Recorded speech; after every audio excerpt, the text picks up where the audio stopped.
ओम शांति। 3/2/2023 के बाबा के साकार अनमोल धारणा युक्त मधुर महावाक्य हैं, जिनमें बाबा ने कहा है बच्चे किसी को भी दुख नहीं देना है। प्रतिज्ञा करनी है कि हम कोई भी पाप का कर्म नहीं करेंगे। मीठे बच्चे, नर से नारायण बनने के लिए परफेक्ट ब्राह्मण बनो। नर से नारायण बनने के लिए परफेक्ट ब्राह्मण बनो। सच्चा ब्राह्मण वह है जिसमें कोई भी विकार रूपी दुश्मन ना हो। क्वेश्चन: बाप का रिगार्ड किन बच्चों को प्राप्त होता है? बाप का रिगार्ड किन बच्चों को प्राप्त होता है? इसी में दूसरा क्वेश्चन है, समझदार कौन है? आंसर है, बाप का रिगार्ड उन्हें मिलता है जो यज्ञ का हर एक कार्य रिस्पॉन्सिबिलिटी से करते हैं, कभी गफलत नहीं करते, पावन बनाने की रिस्पॉन्सिबिलिटी समझ इसी सेवा पर तत्पर रहते हैं। चलन बहुत रॉयल है, कभी नाम बदनाम नहीं करते, ऑलराउंडर हैं। समझदार वह जो फुल पास होने की कोशिश करते हैं, कभी दुखदाई नहीं बनते, कोई भी उल्टा कार्य नहीं करते। गीत: आज नहीं तो कल बिखरेंगे ये बादल, और रात के भूले हुए मुसाफिर, सुबह हुई अब घर चल। ओम शांति। ये बच्चों को कौन डायरेक्शन देते हैं? बेहद का बाप, जिसको बच्चे इतना पिता वर्ता होकर याद नहीं करते। इतना सुख बाबा देते हैं। बाबा कहते हैं कि बच्चे पिता वर्ता, जैसे पति वर्ता नारी होती हैं, ऐसे पिता वर्ता हो करके याद नहीं करते। बाप कहते हैं बच्चे अब वापिस घर चलना है। बच्चे किसको कहते हैं? शिव बाबा बच्चों किसको कहते हैं? जो ब्रह्मा मुख वंशावली ब्राह्मण हैं, उन्हों को बाप बच्चे कहेंगे, क्योंकि उनकी हम संतान बने हैं। बाप बैठ समझाते हैं, जब नई सृष्टि रचनी है तो पुरानी सृष्टि की आत्माओं को घर ले चलना है। अब तुम बच्चे बाप और बाप के घर को जानते हो। इतना जरूर है, कोई तो बाप को अच्छी रीति याद करते हैं, श्रीमत पर चलते हैं, कोई देह अभिमान के कारण याद नहीं करते, पावन नहीं रहते। ब्राह्मण है ही ईश्वरीय संतान, ब्रह्मा मुख वंशावली। रचयिता बाप गाया जाता है ना। ब्रह्मा मुख वंशावली से संतान रचते हैं, ब्रह्मा मुख से संतान रचते हैं। तुम बच्चे जानते हो बरोबर हम ईश्वर की संतान ब्रह्मा के मुख वंशावली ब्राह्मण बने हैं। ब्राह्मण उनको कहा जाता है जो पावन रहते हैं, अर्थात पवित्र रहते हैं। सारा मदार है पवित्रता पर। इसको कहा जाता है अपवित्र पतित दुनिया। मनुष्य मात्र जो पतित हैं वो पावन का अर्थ नहीं समझते। कलयुग पति दुनिया, सतयुग है पावन दुनिया। ये कोई भी नहीं जानते। कई तो कह देते हैं सतयुग त्रेता में भी पतित लोग हैं, सीता चुराई गई। हाँ, ये भी गलत काम हो गया ना। आदि आदि ये हुआ पावन दुनिया की गिलानी करना। जैसी दृष्टि वैसी सृष्टि देखने में आती है। पावन दुनिया में भी पतित हैं, तो क्या बाप ने पतित दुनिया रची? सोचने की बात है। बाप तो पावन दुनिया की स्थापना करते हैं। गाया भी है, पतित पावन आओ, पुकारते हैं ना, हे पतित पावन आओ, आकर के हमें पावन बनाओ। आकर इस सृष्टि को, उसमें भी खास भारत को पावन बनाओ। अब यह ब्रह्मा कुमार कुमारी नाम पड़ता ही उन पर है जो पावन होकर के रहते हैं। पतित को ब्राह्मण ब्राह्मणी व बीके कह नहीं सकते, वह है ही कुख वंशावली। तुम ब्राह्मण हो, ब्रह्मा मुखवंशावली। ब्रह्मा कुखवंशावली तो नहीं कहा जाता, वो तो पतित हैं। अब तुम ईश्वरीय संतान बने ही हो कि पावन दुनिया के मालिक बने। ब्राह्मण ब्राह्मणी अथवा ब्रह्मा कुमार कुमारी कहलाकर यदि पतित होते हैं या विकार में जाते हैं तो वह बीके नहीं हुए। ब्राह्मण कभी विकार में नहीं जाते। विकार में जाने वाले को शूद्र कहा जाता है। ईश्वर की औलाद बनते ही ईश्वर की औलाद बनते ही हैं, इसलिए कि ईश्वर से हम राज्य भाग्य लेवें। राजाई का वर्षा लेने के लिए पुरुषार्थ करना चाहिए। लक्ष्य रखना है कि हम नर से नारायण बने। तुम बच्चे जानते हो, नंबर 1 है काम, सेकंड नंबर क्रोध। क्रोध आदि का भूत रह जाता है तो वह पूरे वर्षे के लायक नहीं बनते। कहा जाता है ये काम व क्रोध के भूत वश परवश हो गया। बाप को याद न करने के कारण रावण के वश हो जाते हैं।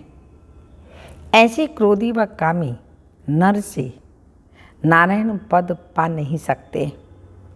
यहाँ चाहिए परफेक्ट ब्राह्मण। तो बाप समझाते हैं, पहले नंबर का भूत आता है देही अभिमान। अगर देही अभिमानी हो, बाप को याद करते रहें तो बाप मदद भी करे। जो जितना याद करते हैं उतनी उनको मदद मिलती है। ब्राह्मण सच्चा वह है जिसमें यह विकार रूपी दुश्मन ना हो। मुख्य देही अभिमान के कारण ही और दुश्मन आते हैं। ये भारत शिवालय था, तब दुख की कोई बात नहीं थी। यह मनुष्यों को पता नहीं है, वह तो कह देते हैं माया है ही तो ईश्वर भी है ही। अरे ईश्वर अपने समय पर आता है, माया अपने समय पर आती है। आधा कल्प है ईश्वरीय राज्य, आधा कल्प है माया का राज्य।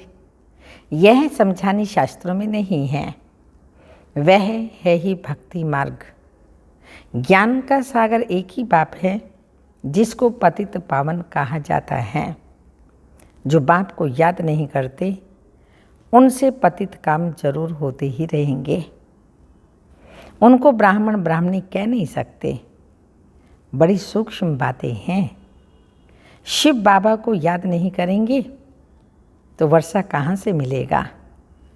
फिर उनको इस पुरानी दुनिया के मित्र संबंधी आदि याद आते रहेंगे।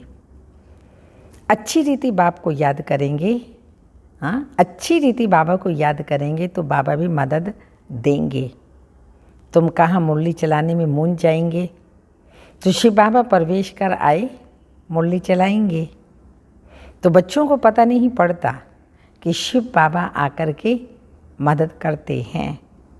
समझते हैं हमने आज अच्छी मुरली चलाई, अरे आज अच्छी चलाई, कल क्यों नहीं चलाते थे। तुमको ये पता थोड़ी पड़ता है शिव बाबा बोलते हैं या ब्रह्मा बोलते हैं। शिव बाबा कहते हैं बच्चे तुम मेरी ईश्वरीय औलाद हो, मेरे को याद करो। ऐसे और कोई कह न सके। मैं ही इनमें प्रवेश कर कह सकता हूँ मैं ज्ञान का सागर हूँ ना। तुम ज्ञानी तो आत्मा बन रही हो, तो जो बाप से योग रखते हैं तो बाप भी आकर के मदद देते हैं। देह अभिमानी याद थोड़ी करेंगे, बाप को जरूर याद करना है। अहंकार नहीं आना चाहिए। मैंने अच्छी मुरली चलाई नहीं, समझना चाहिए शिव बाबा ने आकर के मुरली चलाई। घड़ी घड़ी शिव बाबा को याद करना चाहिए। बहुत बच्चे हैं जो पूरा याद नहीं करते हैं तो कर्म भोग मिटता नहीं, बीमारियां आ जाती हैं, विकर्म विनाश नहीं होते। तो बच्चों को बाप के साथ योग लगाना है। हम हैं राजयोगी, बाप से राजाई लेनी है, हम नर से नारायण बनेंगे। दिल में समझना है मैं इतना पढ़ता हूँ, कितना, जो सूर्य वंशी में जाऊँ। ऐसे नहीं पहले दास दासी बन फिर राजाई पावें। बाप को याद करने से बाप की मदद मिलेगी, नहीं तो कुछ ना कुछ पाप नुकसान आदि होता है। वह दुखदाई बहुत बनते हैं, लक्ष्मी नारायण तो सुखदाई है ना। समझदार बच्चे कोशिश करेंगे फुल पास होने की। ऐसे नहीं जो मिला सो ठीक है, हर बात में ऑलराउंड पुरुषार्थ करना चाहिए। ऐसे भी नहीं कि ये काम इनका है हम क्यों करें। बाबा ऑलराउंड काम करते हैं ना। बच्चों की चलन ठीक नहीं रहती तो फिर नाम बदनाम कराते हैं। बाप कहते हैं मेरा बनकर और फिर उल्टा काम करते हैं तो पद भ्रष्ट हो जाता है। ऐसे मत समझो कि ये बाबा, ब्रह्मा बाबा डायरेक्शन देते हैं, शिव बाबा याद रहना चाहिए। बच्चों को समझना है दुनिया को पावन बनाने का बोझा सिर पर है, विकर्मों का बोझा नहीं। दुनिया को पावन बनाने का बोझा सिर पर, यानी कि मेरी रिस्पॉन्सिबिलिटी है, हम रिस्पॉन्सिबल हैं। भारत को पावन बनाने की बहुत बड़ी रिस्पॉन्सिबिलिटी है। यज्ञ का हर कार्य कैसे करना है, एक तो खुशी से करना है और दूसरा रिस्पॉन्सिबिलिटी से करना है। कोई गफलत ना हो तब बाबा भी रिगार्ड देंगे, नहीं तो धर्मराज ऐसी सज़ा खिलाते हैं जो कभी जेल में भी नहीं खाई होंगी। इसलिए बाप कहते हैं विनाश होने के पहले सब विकर्म योग से भस्म कर लो, नहीं तो जन्म जन्मांतर के विकर्मों की सज़ा धर्मराजपुरी में बहुत खानी पड़ेगी। इसलिए गफलत मत करो। ये अंतिम जन्म है, फिर तो जाएंगे ही स्वर्ग में। मोचरे खाकर फिर प्रजा पद पाना, इसको पुरुषार्थ नहीं कहा जाता।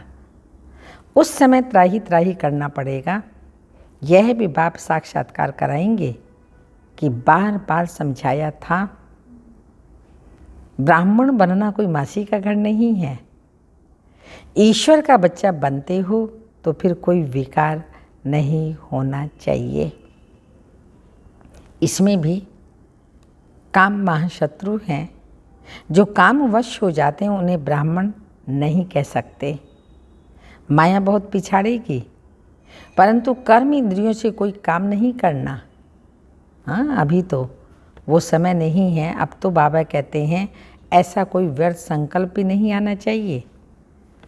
फैमिलियरिटी का हल्का नशा, ये भी माया का नशा है। बाबा ने समझाया है इससे भी बोझा चढ़ जाएगा। किसी के नाम रूप में अगर फंसा तो इससे भी आत्मा के ऊपर विकर्मों का बोझा चढ़ जाएगा। तुम व्यभिचारी बन गए।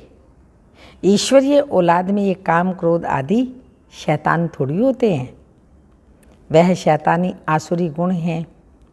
बहुत है जो ईश्वर के बनते हैं फिर माया के बनंती हो जाते हैं, देही अभिमान में आ जाते हैं। बाप की श्रीमत पर चलना है, तब रिस्पॉन्सिबल वह रहेंगे। बाबा हमारा जिम्मेवार हो जाएगा। ब्रह्मा की मत भी गाई हुई है, इनकी मत पर चलने से भी रिस्पॉन्सिबल बाप हो जाएगा। तो क्यों ना अपने को रिस्पॉन्सिबल, अपनी रिस्पॉन्सिबिलिटी उतार देनी चाहिए। बाप दादा दोनों की मत मशहूर हैं। माता की मत पर भी चलना चाहिए, क्योंकि माता गुरु बनती हैं। वह माता पिता अलग हैं। इस समय माता को गुरु बनाने की माता को गुरु बनाने का सिलसिला चलता है।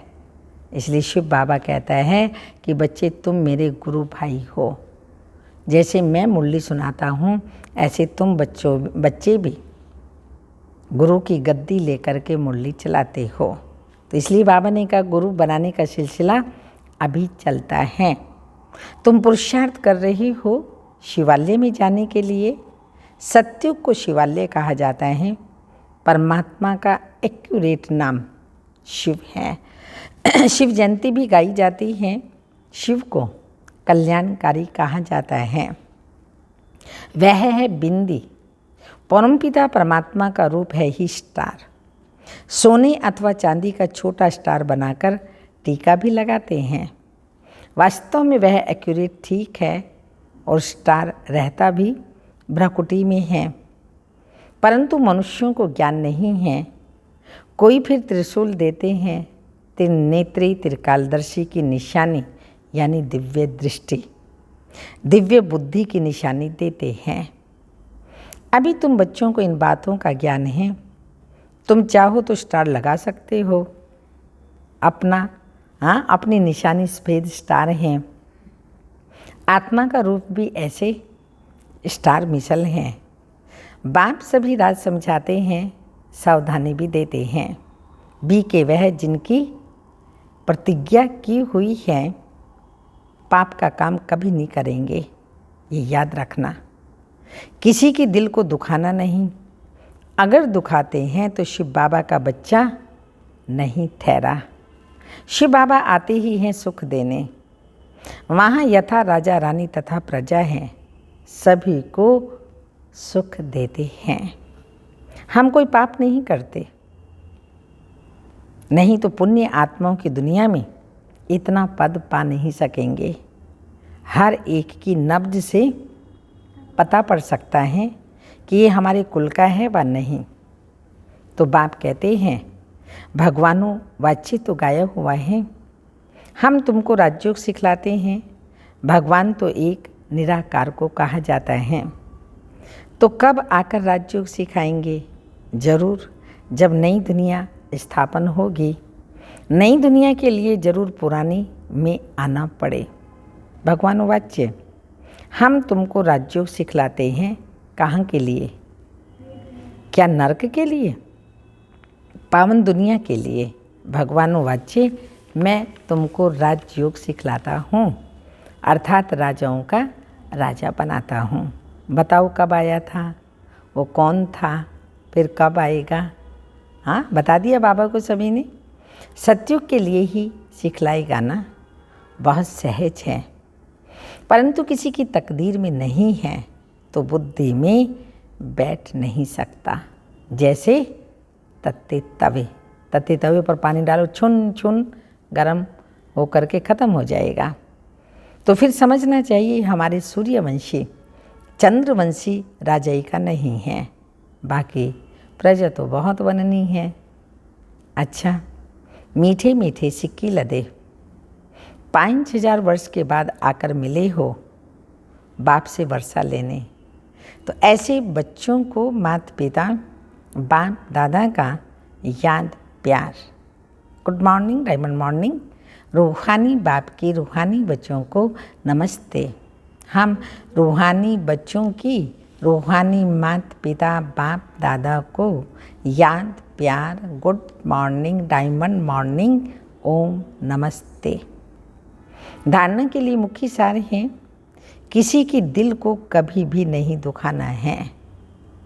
प्रतिज्ञा करनी है, कभी कोई पाप का काम नहीं करेंगे, सदा सुखदायी बनेंगे। सेकंड पॉइंट, कर्म इंद्रियों से कोई भी उल्टा कर्म नहीं करना है। बाप और दादा के मत पर चल अपना बोझ उतार देना है। सारी जिम्मेवारियां बाबा को दे करके श्रीमत पर चल करके अपना सब बोझ बाबा को दे देना है। वरदान, अमृत वेले से लेकर रात तक मर्यादा पूर्वक चलने वाले मर्यादा पुरुषोत्तम भव। संगम युग की मर्यादाएं ही पुरुषोत्तम बनाती हैं, इसलिए मर्यादा पुरुषोत्तम कहा जाता है। तमोगुणी वायुमंडल वाइब्रेशन से बचने का सहज साधन है मर्यादाएं। तमोगुणी वायुमंडल वाइब्रेशन से बचने का सहज साधन ये मर्यादाएं हैं। मर्यादाओं के अंदर रहने वाले मेहनत से बच जाते हैं। हर कदम के लिए बाप दादा से मर्यादाएं मिली हुई हैं। उसी प्रमाण कदम उठाने से स्वतः ही मर्यादा पुरुषोत्तम बन जाते हैं। तो अमृत वेले से रात तक मर्यादा पूर्वक जीवन हो, तब कहेंगे पुरुषोत्तम अर्थात साधारण पुरुषों से उत्तम आत्माएं। पुरुषोत्तम साधारण पुरुषों से उत्तम आत्माएं। स्लोगन, जो किसी भी